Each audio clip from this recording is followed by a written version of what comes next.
April 14, 1943. Fleet Radio Unit Pacific, Pearl Harbor. The cryptographers. A pencil moved across paper as intercepted Japanese naval characters transformed into English text. The message originated from Commander-in-Chief Combined Fleet. Inspection tour schedule for Admiral Yamamoto. Detailed itinerary including exact arrival times at forward bases. Departure 0600 hours. Tokyo time April 18th from Rabaul. Arrival Balele Airfield. 0800 hours Tokyo time. Transport via 2 Type 1 medium bombers. Escort complement 60 fighters. Technical Sergeant Harold Fudena, a Nisei translator with the Military Intelligence Service, double-checked his translation against the original cipher. The precision of Japanese military planning had provided extraordinary detail, exact times, specific aircraft types, precise routes. Commander William Goggins, directing FRUPAC operations, immediately recognized the message's significance. Within minutes, the decoded intelligence was in the hands of Commander Edwin Layton, Pacific Fleet Intelligence Officer. Layton's eyes widened as he absorbed the implications. Admiral Isoroku Yamamoto, architect of Pearl Harbor, would be within range of American fighters for exactly one opportunity. What none of them knew was that this single decoded message would trigger the most audacious fighter interception in aviation history. The Pacific War had taught American forces that individual Japanese commanders were not just military leaders. They were symbols. Kill the symbol and you shatter morale across an entire fleet. Admiral Isoroku Yamamoto represented more than naval leadership. Harvard-educated, widely travelled, poker-playing Yamamoto understood America better than any Japanese commander. His warnings about American industrial capacity had been ignored. His reluctance to wage war against the United States had been overruled. Yet once committed, he had orchestrated Pearl Harbor with mathematical precision, achieved tactical victories in the early Pacific campaigns, and nearly delivered decisive triumph at Midway before American codebreakers turned the tide. The Lockheed P-38G Lightning sat on the tarmac at Fighter Strip No. 2, Henderson Field, Guadalcanal. Twin Allison V 1710-89/91 engines capable of pushing the aircraft to 414 miles per hour at 25,000 feet. Twin booms extending behind the engines, connected by a horizontal stabilizer spanning 52 feet. Central nacelle housing pilot and armament. 4 Browning A&M 250 caliber machine guns and 1 Hispano M 220mm cannon clustered in the nose, eliminating the convergence problems of wing-mounted weapons. With 2 external 165-gallon drop tanks supplementing the 300-gallon internal capacity, the Lightning could achieve a combat radius exceeding 450 miles. No other American fighter in the Pacific theater could match that range. Major John William Mitchell stood in the operations dugout studying weather reports and intelligence updates. Commander of the 339th Fighter Squadron, 347th Fighter Group, Mitchell had logged over 2,000 flight hours in everything from basic trainers to the latest fighters. His mind processed the tactical problem with the precision of a navigation computer. Distance from Guadalcanal to intercept point, 435 miles direct. But direct flight would take them over Japanese-held islands bristling with radar installations and Coast Watcher observer posts. The indirect route, swinging far out to sea before turning north, added 165 miles. Total distance outbound, 600 miles. Return distance, 400 miles. 1,000 miles total, with fuel reserves for perhaps 7 minutes of combat at war emergency power. The mathematics were unforgiving. Standard P-38G internal fuel capacity, 300 gallons in main tanks, 60 gallons in reserve tanks. 2 165-gallon drop tanks added 330 gallons. Total fuel, 690 gallons maximum. Consumption at cruise settings, approximately 50 gallons per hour per engine at low altitude, increasing with altitude and power settings. Flying time available, just over 5 hours and 45 minutes under ideal conditions. Required flying time for the mission, 4 hours and 30 minutes minimum, assuming perfect navigation and no delays. The margin for error was essentially zero when accounting for combat manoeuvring and potential headwinds. Captain Thomas George Lanphier Jr. had studied the mission profile until every detail was burned into his memory. Son of Lieutenant Colonel Thomas Lanphier Sr., a decorated World War I aviator who had served on General Billy Mitchell's staff, the younger Lanphier possessed both the tactical skills and political instincts that would shape his future. 6 feet tall, broad-shouldered, with the confident bearing of a natural leader, he had already claimed 5 aerial victories, though some were disputed.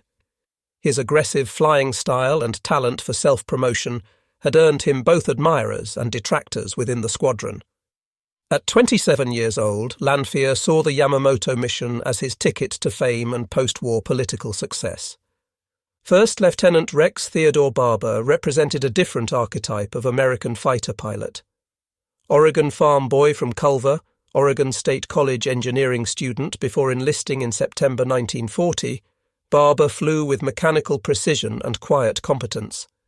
Where Lanphier sought glory, Barber sought efficiency. His confirmed aerial victories had been achieved through careful positioning and accurate gunnery rather than spectacular aerobatics.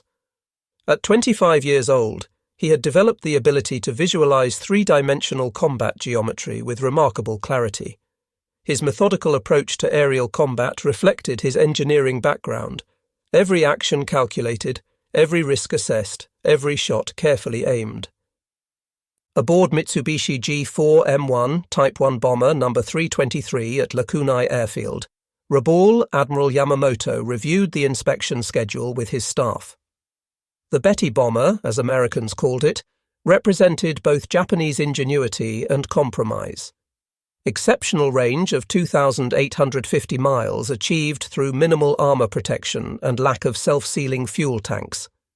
Maximum speed of 265 miles per hour at 19,685 feet, cruise speed of 200 miles per hour. The aircraft's vulnerability had earned it the nickname Hamaki, cigar, or Type 1 lighter among Japanese crews, a grim reference to its tendency to burst into flames when hit. But for this mission, 6A6M3 Model 32, 0 fighters from the 204th Air Group would provide escort protection. Yamamoto, at 59 years old, remained Japan's most formidable strategic thinker. Born Isoroku Takano, later adopted into the Yamamoto family, he stood 5 feet 3 inches tall, but carried himself with the dignity expected of a samurai descendant. His left hand bore evidence of combat at the Battle of Tsushima Strait on May 27, 1905, the index and middle fingers lost to Russian shrapnel when a gun turret exploded aboard the armoured cruiser Nishin. The injury had never diminished his passion for calligraphy, his skill at poker, or his ability to command respect through sheer force of personality.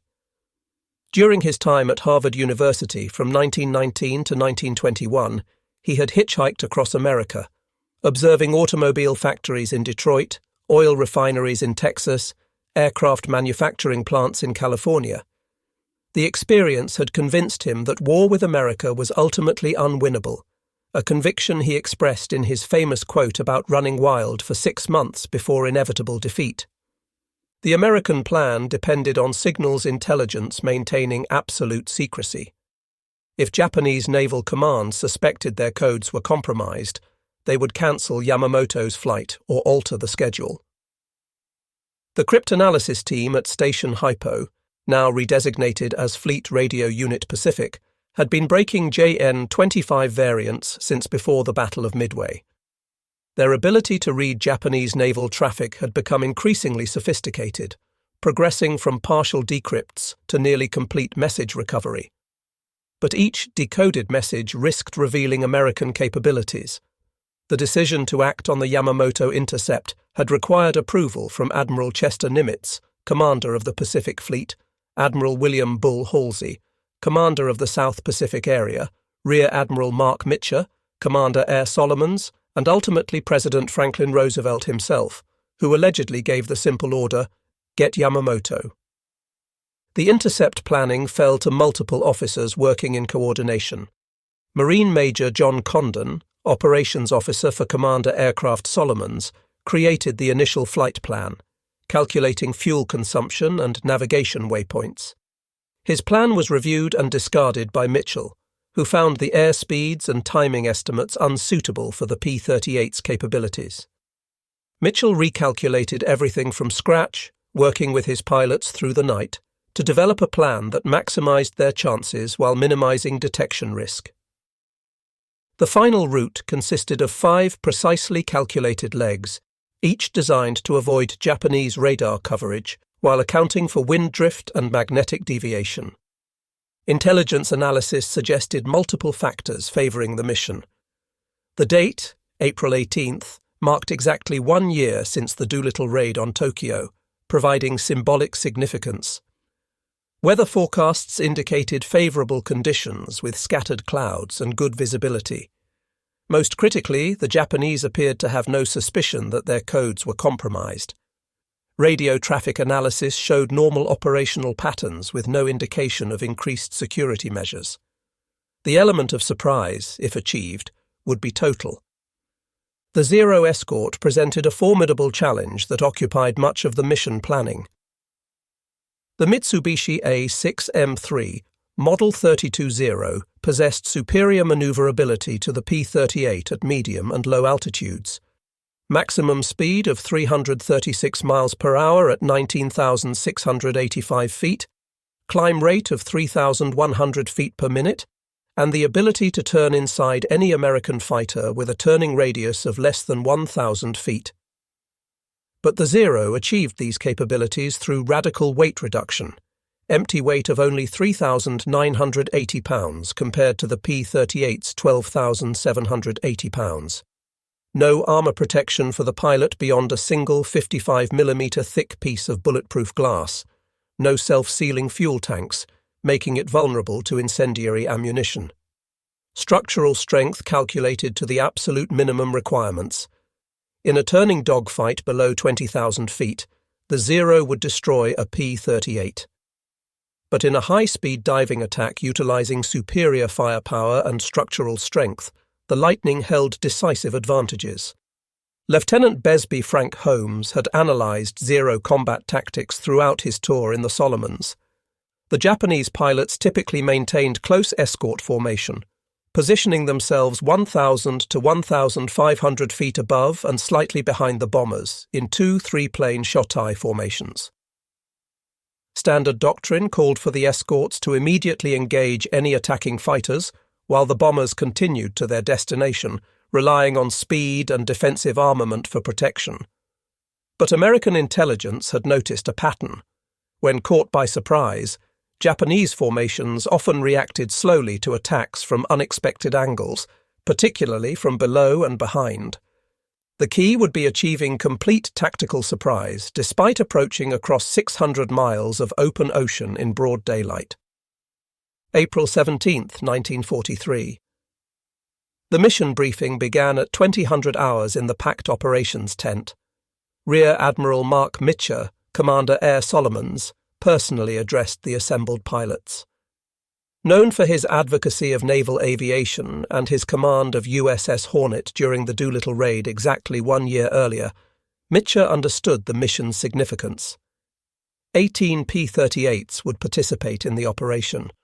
4 aircraft designated as the killer flight would attack the bombers directly. 12 aircraft would provide top cover against the anticipated response from Kahili Airfield's 75 Zero fighters. 2 additional aircraft would serve as spares in case of mechanical failures. The pilots selected for the killer flight, Captain Lanphier, Lieutenant Barber, Lieutenant Holmes, and Lieutenant Raymond K. Hine. The spare pilots, Lieutenants James McClanahan and Joe Moore.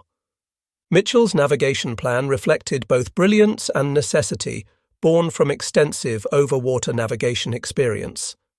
Leg 1. Magnetic heading 265 degrees for 55 minutes at 30 to 50 feet altitude. covering 183 miles.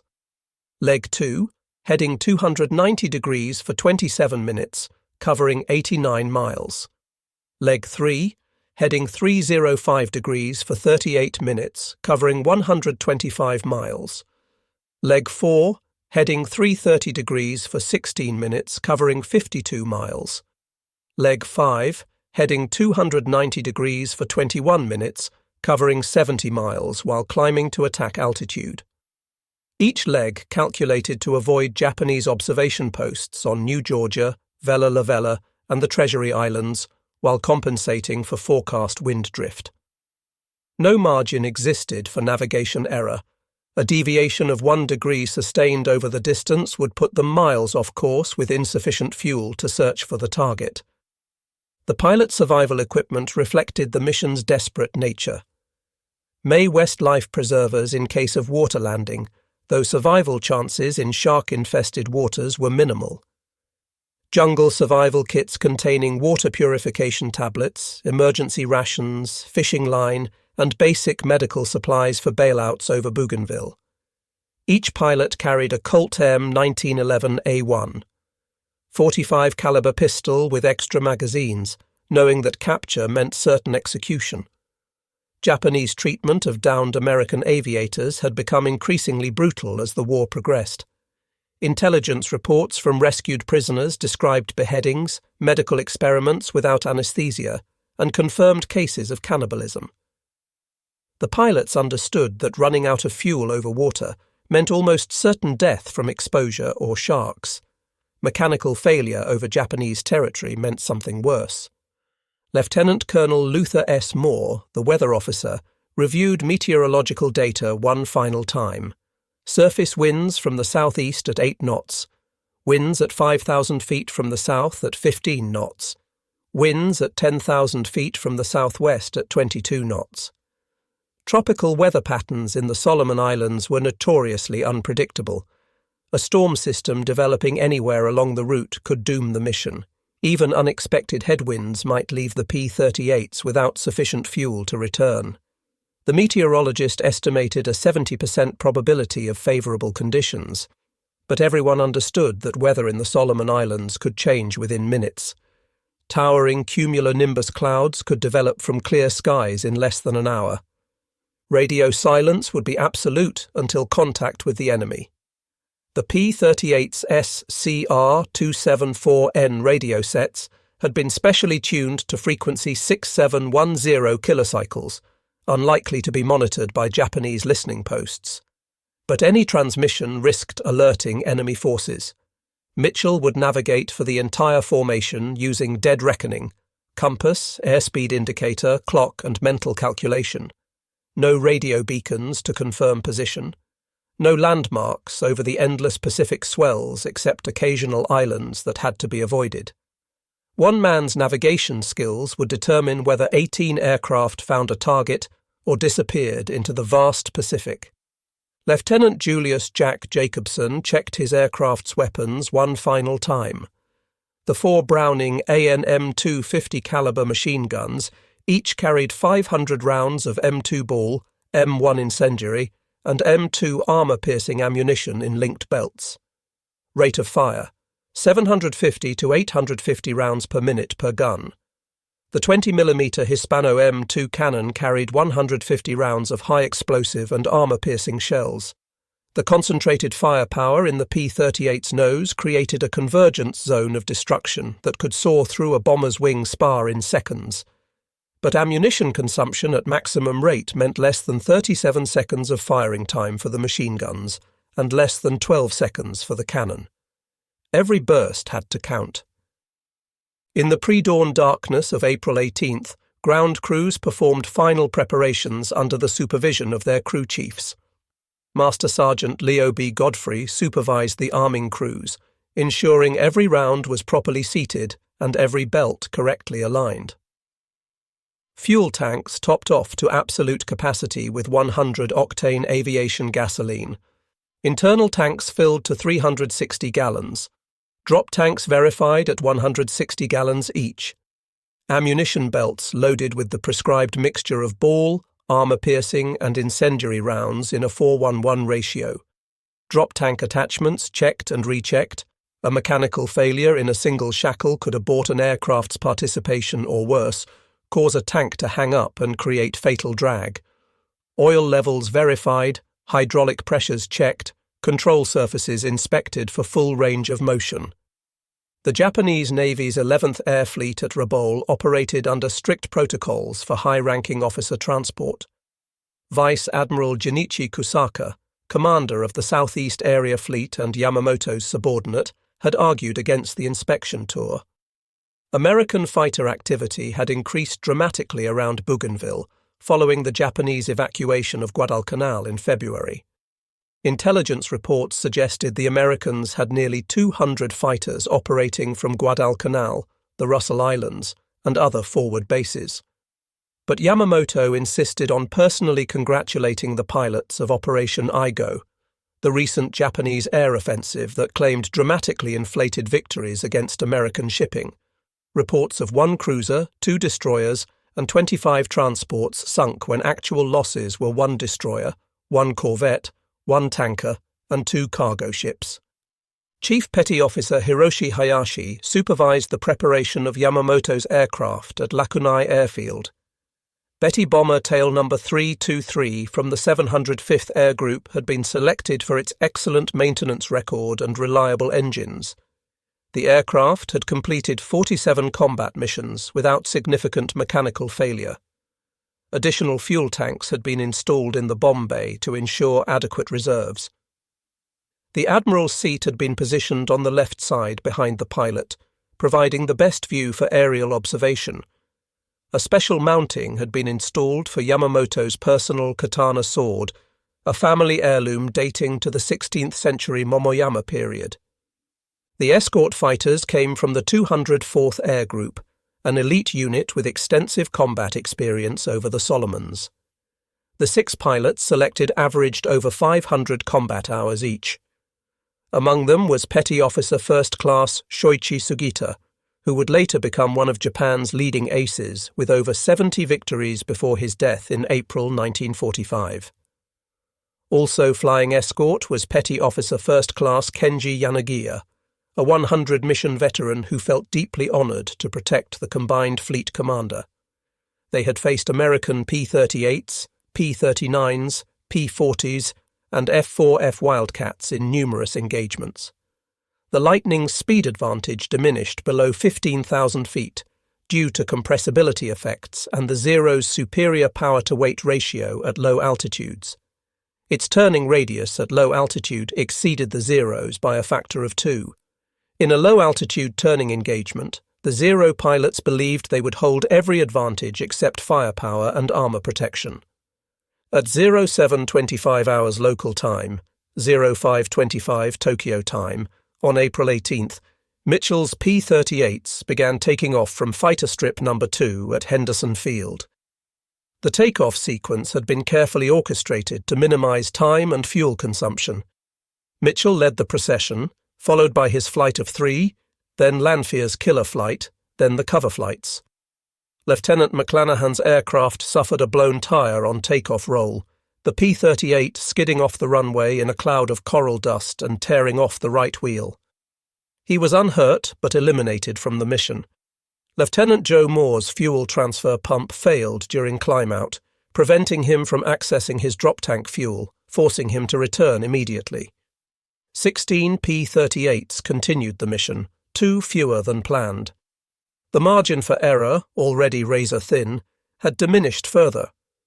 Mitchell led the formation at exactly 30 to 50 feet above the water to avoid Japanese radar detection. Salt spray coated the windscreens within minutes, requiring frequent clearing. The pilots flew in radio silence, maintaining position through visual reference alone. Each pilot fought his own battle against monotony and fatigue. 2 hours and 5 minutes of formation flying at extreme low altitude, constantly adjusting throttles to maintain position, scanning engine instruments while avoiding spatial disorientation. The Pacific swells rolled beneath them in endless succession, hypnotic in their regularity. Several pilots later reported fighting drowsiness, using various techniques from slapping their own faces to singing loudly to maintain alertness. The sun blazed through the plexiglass canopies, turning the cockpits into ovens despite the slipstream. Lieutenant Roger J. Ames, flying in the cover flight, monitored his fuel consumption with growing concern. The drag from his drop tanks exceeded calculations, possibly due to improper attachment angle or manufacturing variations. At current consumption rates, he would have perhaps 5 minutes of reserve fuel upon return. The mathematics were simple and terrifying. Burn too much fuel outbound and they wouldn't make it home.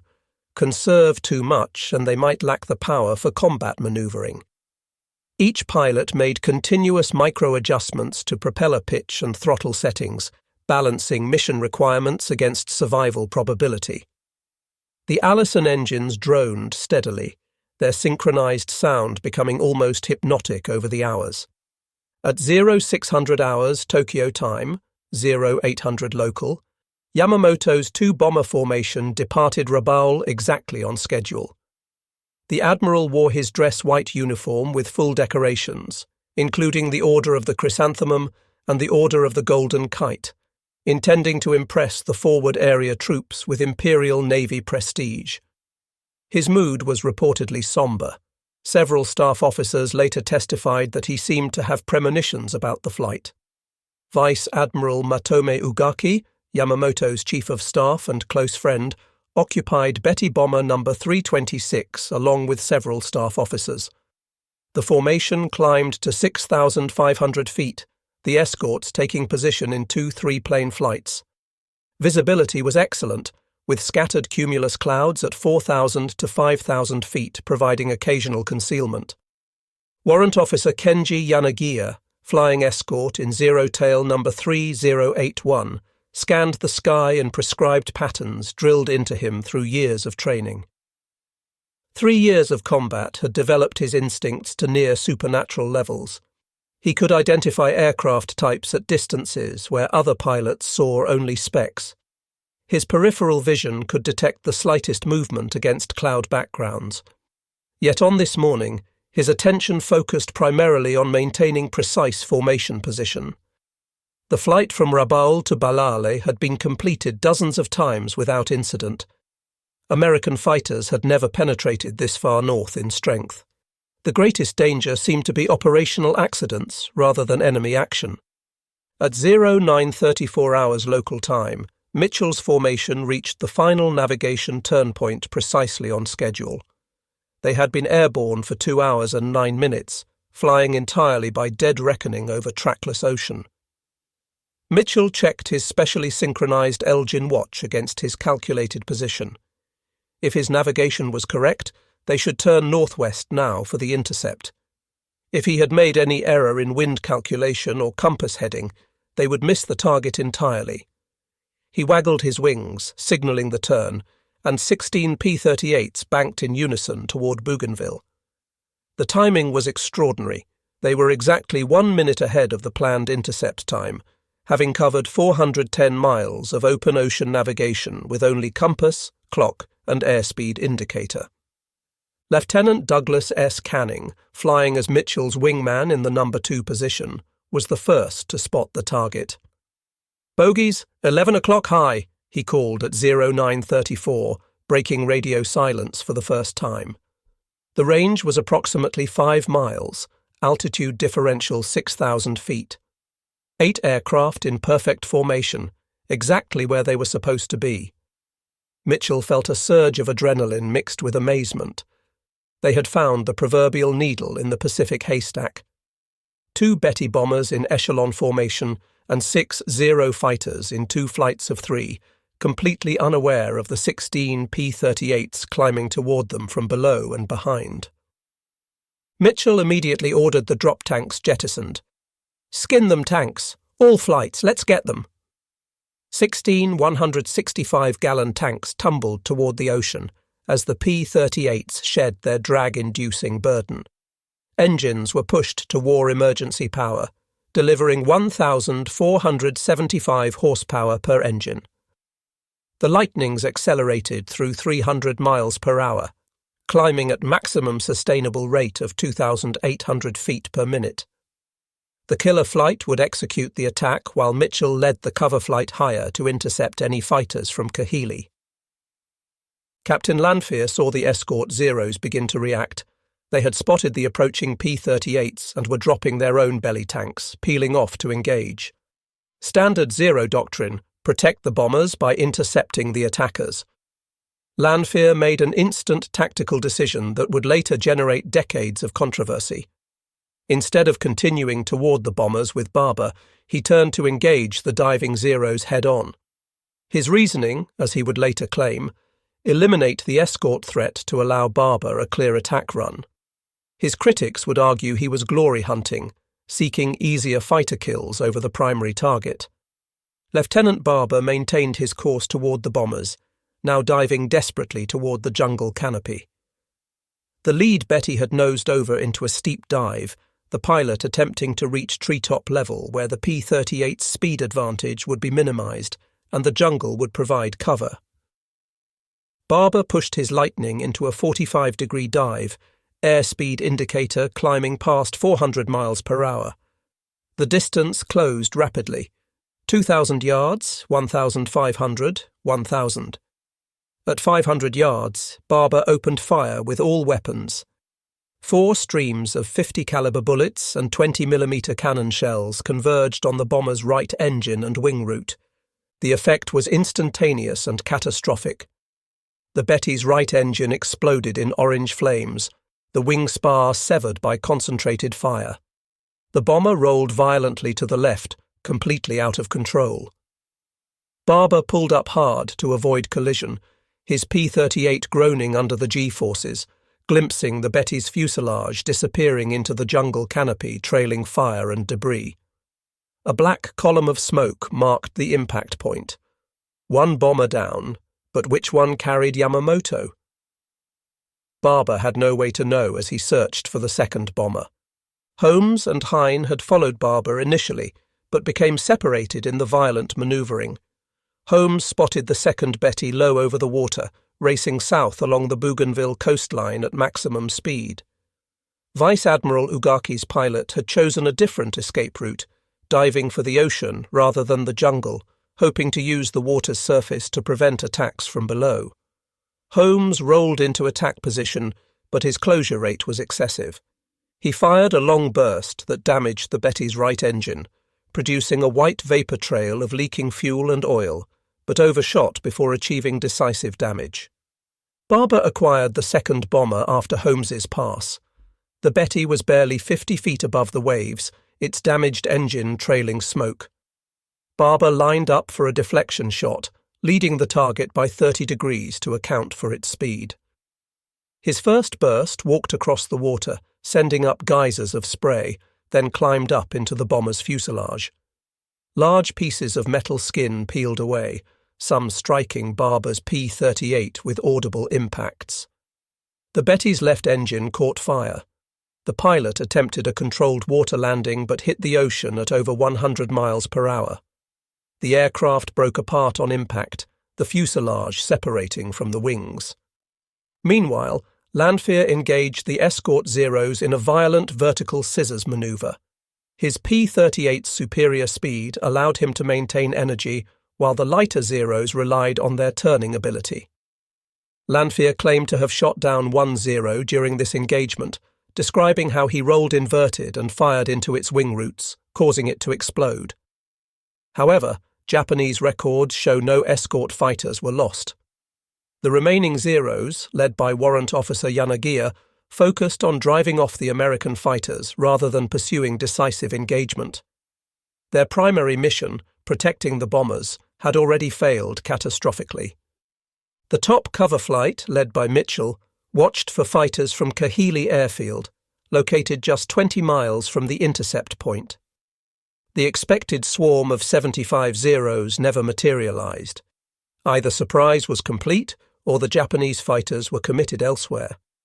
Mitchell maintained altitude advantage at 18,000 feet, ready to dive on any climbing interceptors. Below him, the killer flight completed their attacks and turned for home.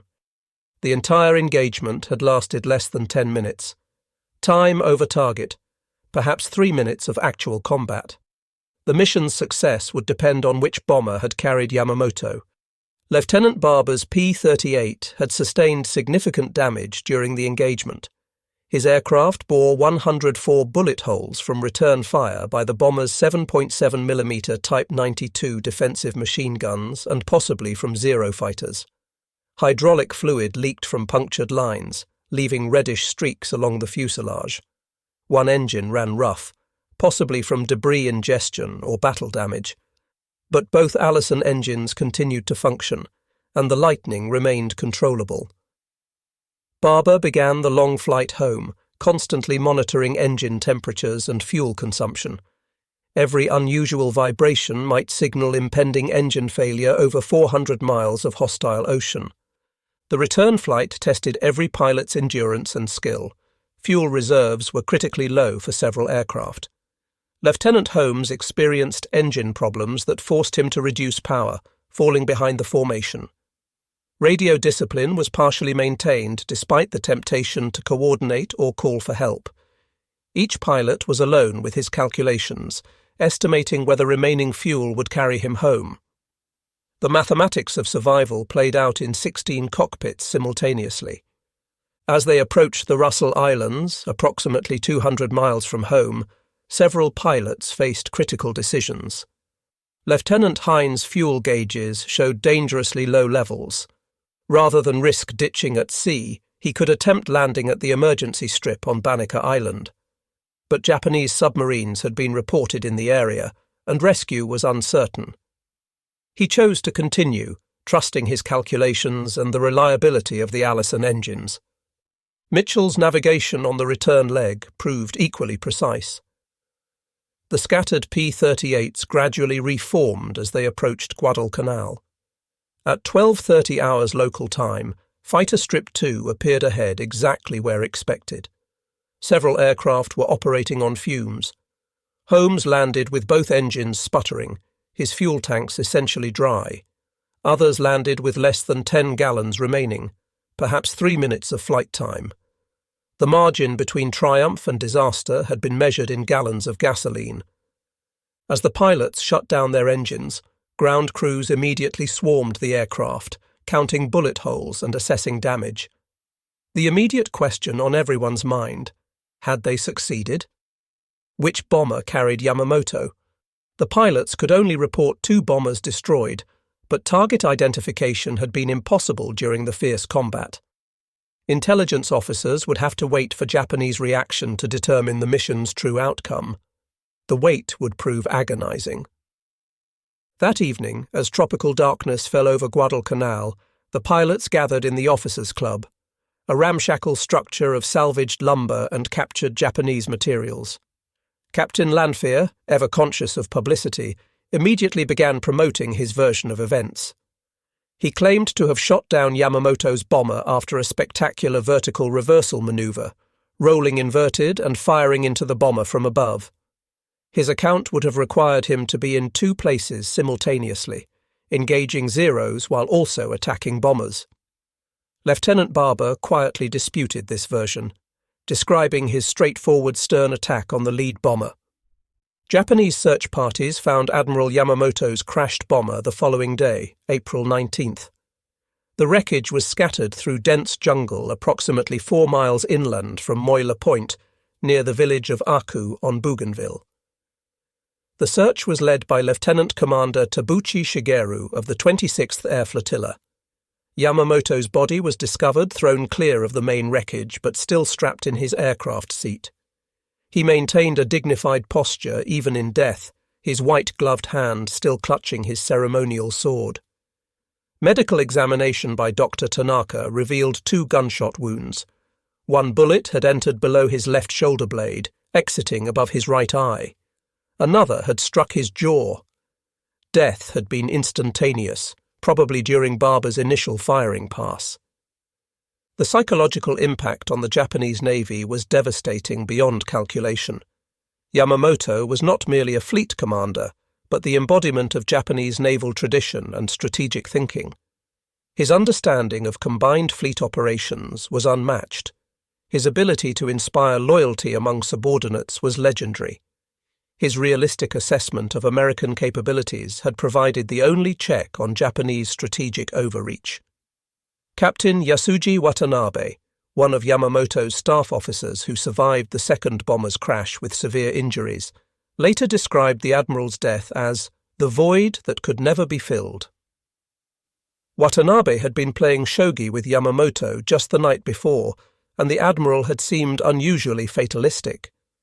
Japanese naval intelligence immediately suspected the Americans had broken their codes. The precision of the intercept, arriving at exactly the right place and time after a 600-mile flight, seemed impossible through coincidence. The timing, exactly 1 year after the Doolittle Raid, suggested deliberate planning, but acknowledging code compromise would require admitting a catastrophic intelligence failure that could affect ongoing operations. Instead, Japanese authorities claimed Yamamoto had died while directing forward operations, maintaining the fiction that his death occurred during routine combat rather than targeted assassination. The American reaction was initially subdued due to security concerns. If the Japanese confirmed that codes were compromised, the intelligence advantage that had proved decisive at Midway and enabled the Yamamoto mission would be lost. President Roosevelt received the news with grim satisfaction, but ordered absolute secrecy. Admiral Nimitz worried that publicity might reveal American code-breaking capabilities. For over a month, the American public remained unaware that Yamamoto was dead, let alone that American fighters had killed him. The controversy over who shot down Yamamoto began immediately upon landing and would poison relationships for decades. Captain Lanphier, ever conscious of publicity value, aggressively promoted his claim. His account, which evolved and became more elaborate over time, described performing an extreme vertical reversal, rolling inverted, and firing into the bomber's wing root from above. This version of events would have required Lanphier to violate the laws of physics, being in two places simultaneously, while performing maneuvers that exceeded the P-38's capabilities. Lieutenant Barber's account was more modest and consistent with physical evidence. He described a straightforward stern chase and attack on the lead bomber, followed by a separate attack on the second bomber. Japanese witnesses, including Zero pilot Yanagiya interviewed after the war, confirmed seeing only one P-38 attack the lead bomber, approaching from behind and below, exactly as Barber described. The angle of bullet impacts on Yamamoto's body, entering from below and behind, matched Barber's attack geometry perfectly. The distribution of bullet holes in the wreckage was consistent with fire from behind and below, not from above. The dispute would continue for decades, poisoning relationships among the mission participants. In October 1943, an issue of Time magazine featured an article about the mission and mentioned Lanphier by name, nearly compromising operational security. The Air Force officially credited both Lanphier and Barber with half a kill each in 1991, a political compromise that satisfied no one. In 2003, after extensive analysis of Japanese records, crash site evidence, and witness testimony, historians concluded that Barber alone was responsible for shooting down Yamamoto. Major Mitchell, who had led the mission with extraordinary skill, received the Navy Cross rather than the Medal of Honor originally recommended. The security breach caused by premature publicity had angered Navy leadership. Every pilot on the mission received the Navy Cross, recognition of the operation's exceptional danger and importance. But Mitchell's extraordinary navigation, finding a moving target after 600 miles of dead reckoning, deserved greater recognition than inter-service politics allowed. The technical lessons from Operation Vengeance influenced American fighter development throughout the war. The P-38's unique combination of range, firepower, and speed had proved decisive. No other American fighter could have executed this mission. The Lightning's twin-engine reliability had brought damaged aircraft home when single-engine fighters would have been lost. The concentrated nose armament had achieved instant, devastating effects that wing-mounted guns could never match. These lessons would influence the development of long-range escort fighters like the P-51D Mustang. Japanese naval aviation never recovered from Yamamoto's loss. His successor, Admiral Minachi Koga, lacked Yamamoto's strategic vision and charismatic leadership. Koga would die in a plane crash less than a year later, in March 1944, another blow to Japanese naval leadership.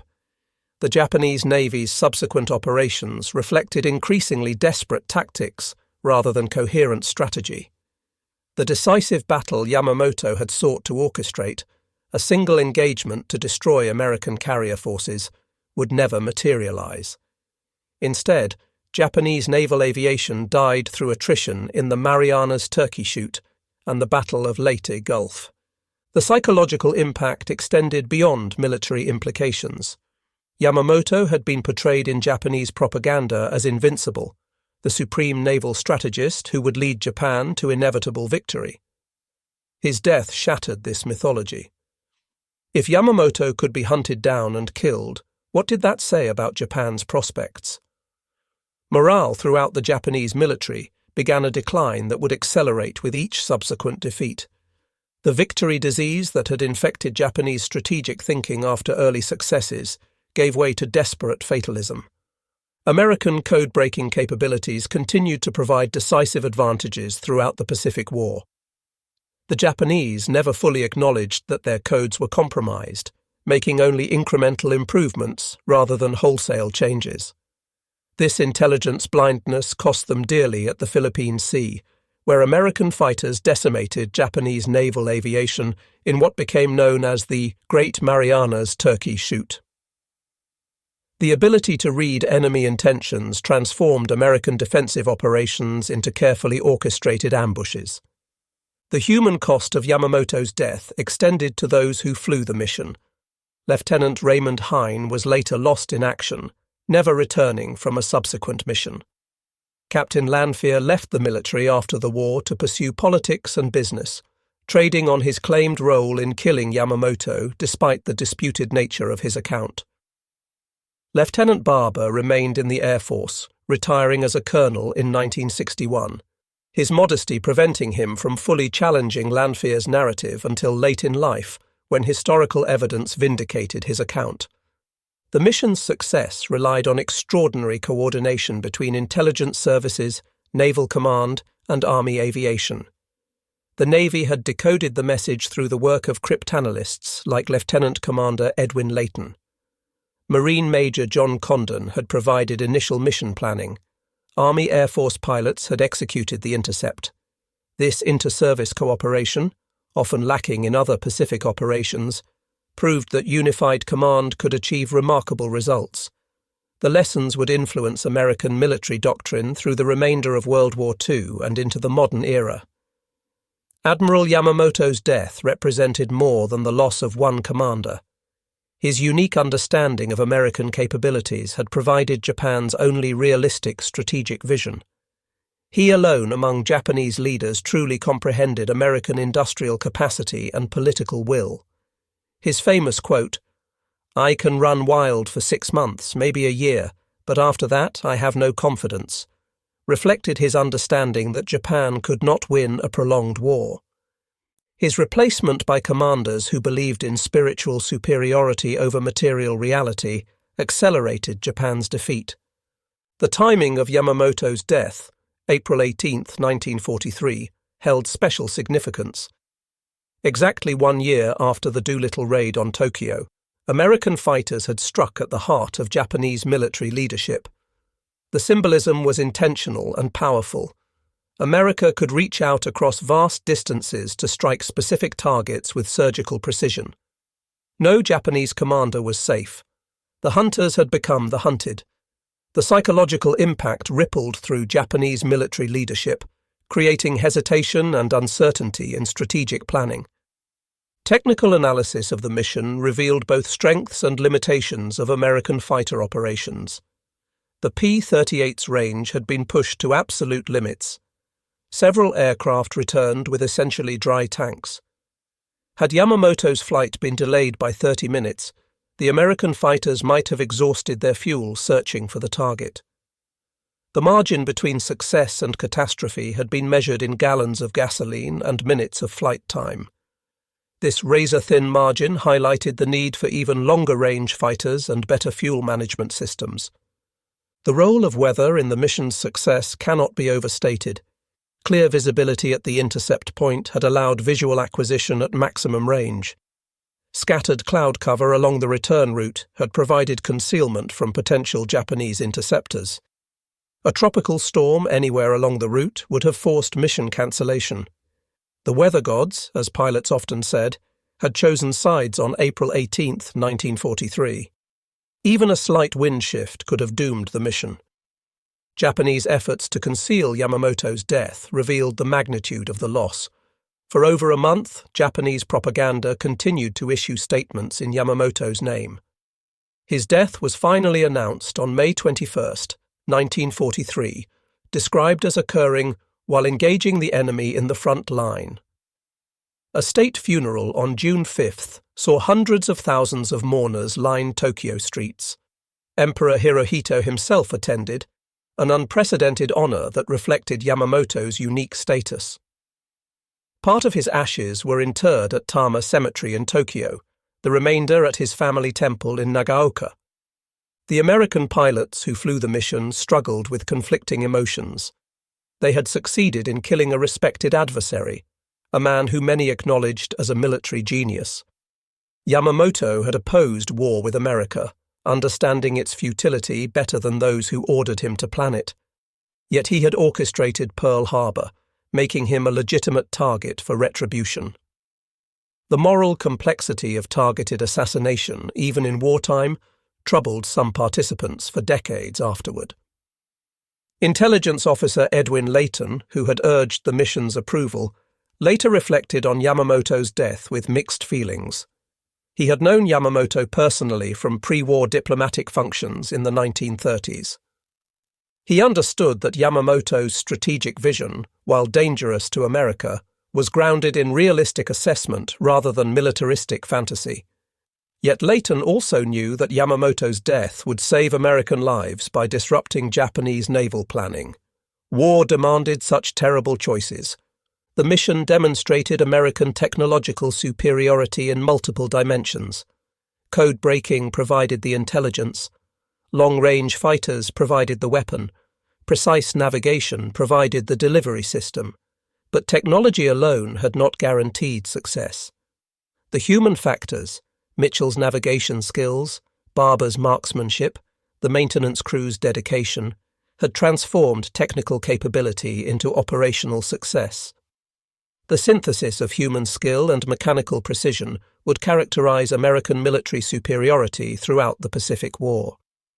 Post-war analysis revealed how close the mission had come to failure at multiple points. If Lieutenant Canning had not spotted the Japanese formation when he did, the P-38s might have overflown the target. If Barber had not maintained pursuit of the diving bomber, Yamamoto might have escaped into the jungle. If Holmes had not damaged the second bomber, allowing Barber to complete its destruction, witnesses might have survived to warn of American code-breaking capabilities. Each link in the chain had held, but barely. Squadron records revealed the mission's narrow margins in stark detail. Fuel consumption data showed that several aircraft had operated beyond calculated ranges, succeeding only through favourable winds and careful engine management. Ammunition expenditure reports indicated that Barber had fired approximately 70% of his available rounds during his 2 attack runs. Maintenance logs documented extensive damage to multiple aircraft, testament to the intensity of Japanese defensive fire during those brief combat moments. The strategic implications of Yamamoto's death extended beyond immediate military effects. His absence removed the one Japanese leader who might have negotiated reasonable peace terms as the war turned against Japan. Yamamoto understood that Japan could not win a prolonged war against American industrial might. His successors, lacking his perspective and influence, pursued increasingly desperate strategies that prolonged the war and increased casualties on both sides. The kamikaze tactics that emerged later in the war reflected the strategic bankruptcy that followed Yamamoto's death. Weather records for April 18, 1943, confirmed the exceptional conditions that had enabled mission success. Visibility exceeded 10 miles throughout most of the route. Cloud cover remained scattered rather than solid. Wind speeds and directions closely matched forecast values. Such favourable conditions occurred perhaps one day in 10 during the Solomon Islands' typical weather patterns. The mission had launched during a brief window of opportunity that might not have recurred for weeks.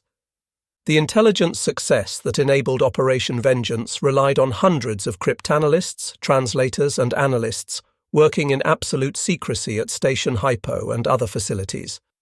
Their contribution to victory often went unrecognized, overshadowed by more visible combat operations. Yet without their patient, meticulous work, the Yamamoto mission would have been impossible. The codebreakers had provided the sword, the pilots had merely wielded it. Technical examination of the crashed Betty bomber revealed the devastating effectiveness of concentrated forward-firing armament. The P-38's 450 caliber machine guns and 20mm cannon had created a convergence zone of destruction approximately 30 inches in diameter at typical combat ranges. Within this zone, nothing could survive. The bomber's aluminum structure had been shredded, control cables severed, fuel lines ruptured, and crew killed instantly. No amount of armor could have protected against such concentrated firepower. The Zero escort fighters' failure to protect the bombers highlighted a critical weakness in Japanese tactical doctrine.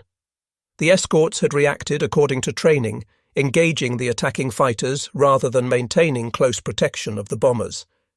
This predictable response had allowed Barber to reach the bombers while Lanphier occupied the Zeros. American fighters would exploit this tactical inflexibility repeatedly in subsequent operations. Admiral Nimitz's decision to authorize the mission had required careful calculation of risks versus benefits. If the mission had failed with heavy losses, it might have revealed American code-breaking capabilities while achieving nothing. If publicity had leaked prematurely, the Japanese might have changed their codes entirely. Nimitz had accepted these risks because Yamamoto represented a unique target, a commander whose abilities could not be replaced. History validated his decision. The mission planning process revealed American advantages in staff work and operational planning. Multiple alternatives had been considered and discarded. Contingency plans had been developed for various failure modes. Weather patterns had been analyzed in detail. Fuel consumption had been calculated to the gallon. This methodical approach, combining thorough preparation with tactical flexibility, would characterize successful American operations throughout the Pacific War. The mission's codename, Operation Vengeance, reflected American emotions regarding Pearl Harbor. Yet the pilots who flew the mission reported little sense of personal vengeance. They had executed a military operation with professional detachment. The broader satisfaction of avenging Pearl Harbor belonged to strategic planners and political leaders. For the pilots, survival and mission accomplishment had been satisfaction enough. The mission demonstrated the evolution of American fighter tactics from defensive to offensive operations. Early in the war, American fighters had struggled to protect their own bombers from Japanese interception. By April 1943, American fighters were conducting complex offensive operations deep in Japanese-controlled airspace. This transformation reflected improved aircraft, better training, superior tactics, and growing confidence born from success. The legacy of Operation Vengeance extends beyond its immediate military impact. It demonstrated that individual leadership could still matter in industrialized warfare, that precise intelligence could enable surgical military strikes. That technological superiority meant nothing without the human skills to employ it effectively. These lessons would resonate through subsequent American military operations, from Vietnam to the War on Terror. In the final analysis, Operation Vengeance represented American warfare at its most effective. Superior technology guided by precise intelligence, careful planning executed with tactical flexibility. Individual excellence within coordinated team effort. The synthesis of these elements had killed Admiral Yamamoto, and with him, Japan's best hope for negotiated peace. The Pacific War would continue for 28 more months, but its outcome was no longer in doubt. April 18, 1943, had dawned with 18 American pilots preparing for an impossible mission. It ended with Admiral Isoroku Yamamoto dead in the Bougainville jungle, Japan's naval strategy in ruins, and American victory in the Pacific increasingly inevitable. The longest fighter intercept mission in history had achieved its objective through a combination of brilliant planning, superior technology, exceptional flying skills, and extraordinary luck. Operation Vengeance had delivered exactly what its name promised: revenge for Pearl Harbor and the elimination of Japan's most dangerous military mind. The 16 P-38 Lightnings that returned to Guadalcanal that afternoon had changed the course of the Pacific War. Their pilots had flown to the very edge of mechanical and human endurance, fought a brief but decisive battle, and returned to tell the tale. In those few minutes over Bougainville, they had achieved what thousands of bombers and millions of bullets could not: the precise elimination of irreplaceable enemy leadership. The age of strategic assassination had begun, and warfare would never be quite the same.